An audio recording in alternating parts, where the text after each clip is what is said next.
horns, and I thought this was an unspoken rule that commentators or people in general should understand by now, but apparently I have to bring this to light. I think this problem started, for my channel at least, when I made a video on Daniel T. Gaming, which blew up because every video about him blew up, but after that video I started getting a lot more comments than usual, and a specific type of comment stood out to me among the rest. Now, I don't have too many examples of these, but you can at least tell that they're numerous enough to be annoying. For all the people commenting these types of things, there's a little piece of information that I think you should know. It's a well-kept secret that only big boys in the commentary community like myself would know, but don't worry, I got permission from my superior, so I can spill the beans just this one time. You gotta come a little bit closer so you can hear the secret.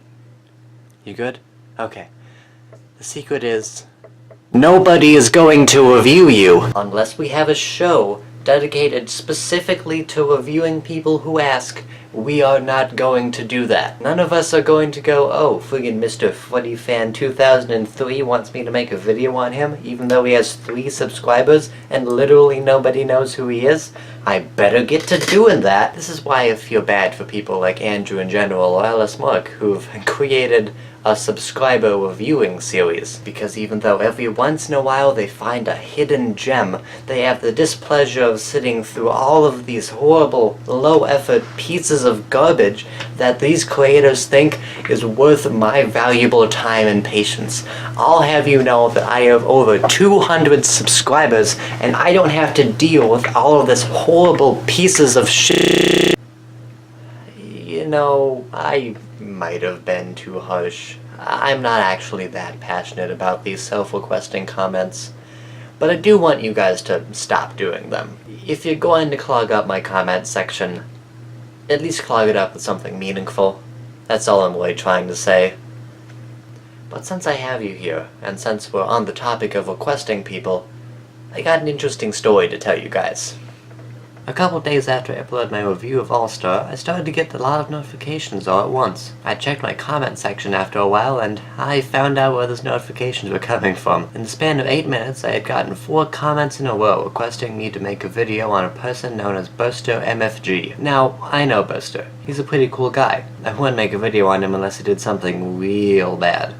But I was still suspicious, so me and him had a Discord conversation, and he told me that he had nothing to do with this, which was relieving. After that conversation, I deleted the comments and forgot it ever happened. But as I was making this video, I found a screenshot of the comments and thought about the situation a bit more. It seemed like a weird coincidence that after I made a video on Stop Rant videos and befriended another who did the same, who had a large group of friends that included Burster, that I got a bundle of comments telling me to make a video on one of his friends. I was feeling suspicious, so I looked through what I had on the situation. In my conversation with Burster, he had a worn-out tone, as if something like this has happened before, and he's just as annoyed as I was with the self-requesting comments. I thought it was weird, but thought nothing of it at the time. Sometime later, I got a Discord message asking me if I wanted to be a part of a YouTube group. I accepted and took the role as the editor. The group is still together, by the way, just to clarify. It consists of the other Stop Rant videos renter and a couple of his friends. They call themselves the Krusty Critics Clan, with 3 Ks for maximum unfunniness. I assumed nothing suspicious and worked on my videos alongside the groups.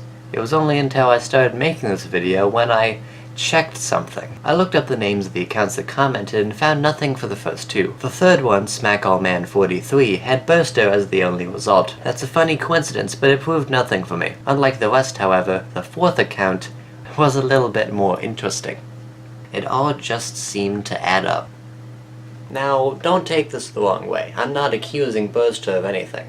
He's my good Christian boy that could do no wrong. And I'm not really outright accusing anyone of anything. If there's evidence that these people didn't do these things, then I would believe them and just call it that. But to the people who did this, this is not something that you would want to continue doing. This isn't going to ruin any personal relationships or anything, but this is still bad behavior that I think you should be called out for. Anyways, that's it for this video. Don't take offense to anything that I said, people that I'm talking about, and I'll see you all in the next video, and goodbye.